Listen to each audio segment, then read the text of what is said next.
우리 윤석열 대통령께서 비상경제 민생 대책회의를 통해서 말씀을 하셨습니다. 그래도 어려운 상황에서도 자영업자 소상공인들 채무조정이라든지 대안 프로그램이라든지 안심전환대출 얘기를 하셨죠. 아마 복잡한 상황에서도 국가의 어떤 책무, 그다음에 국민들에 대한 어떤 따스한 정책을 아마 말씀하신 거라고 좀 이해를 하고 있습니다. 그런 와중에 이 가계대출은 전월 대비 증가폭이 좀 축소하고 있고 증가율이 계속 감소하고 있지만 결론은 증가폭이 줄어든 것뿐이고 여전히 이 부채는 상당히 큰 상황이고 또 변동금리라는 현실은 내관으로 남아 있습니다. 지금 특히 금융불안지수는 임계치에 진입해서 금융위기 수준의 초기 수준을 높이고 있는 것도 사실입니다. 이러한 상황에서 사실은 원리 원칙도 중요한 부분이고 또 어려운 국민들에 대해서를 살려내야 되는 어떤 부분도 필요하다고 생각하고 이럴 때 금융당국에 고민이 있다고 생각을 합니다. 가계부채 비율이 한국이 상당히 높고 상승폭이 상당히 크다고 할 수 있는데 특히나 이 가계부채가 높은 층이 청년층이 높다고 할 수 있습니다. 특히 취약차주 비율 되게 높은데요. 이제 이런 저희가 문제점을 좀 한번 봐야 되는데 특히 문재인 정부 아래서 포퓰리즘 정책이 상당히 있었다고 할 수 있습니다. 과도한 현금 살포가 있었고 각종 자산이 폭등한 부분이 있었습니다.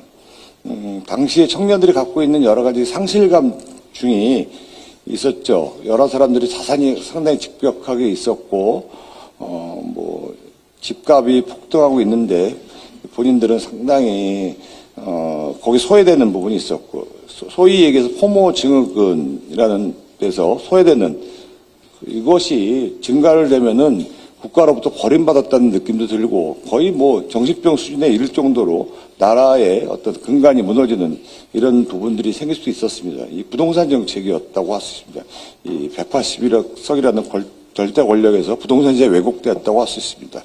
집 하나 만들지 못하고 평생 못했던 위기감이 있었다고 생각하고 이 부동산 주식 코인이라는 복잡한 상황이 있었다고 생각합니다. 결론만 말씀드리면 그래서 이런 부분들에 대해서도 저희가 간과하지 말아야 되겠다.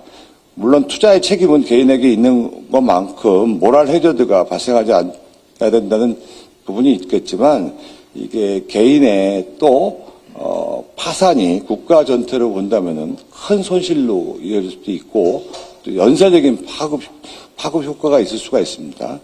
그래서 청년층이 특히 파산하면은 대한민국 생산성 경쟁력 약화 등 여러 가지 또 사회 경제적 비용이 커진다는 점도 저희가 고려할 부분이 있다고 생각을 합니다. 그래서 적절한 대책이 집중돼야 된다고 생각합니다. 한 가지 더 말씀드리면 자영업자 소상공인 관련된 부분은 오늘 시정연설에서 나왔지만 자영업자 소상공인들에서는 코로나 상황에서 정부의 방역 조치에 협력하면서 영업도 사실 못해가면서 어떻게든 버텨보려고 은행 대출 겨우 받아가면서 왔는데 그런데 이자가 또 급격하게 올리면은 파산의 기로에 서이고 장기 연체제로 전락합니다.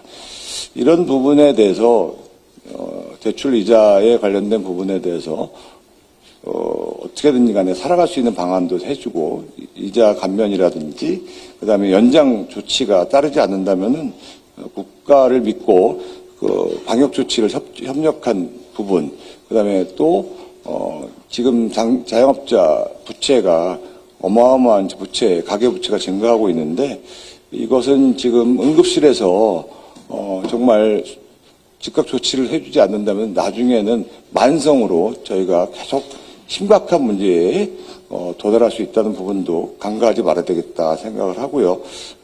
금융당국의 보완책과 더불어서 또 국민들도 같이 설득하면서 불필요한 또 오해도 사지 않을 수 있도록 홍보가 상당히 필요하다는 부분도 같이 필요하다고 생각을 드립니다. 이상입니다.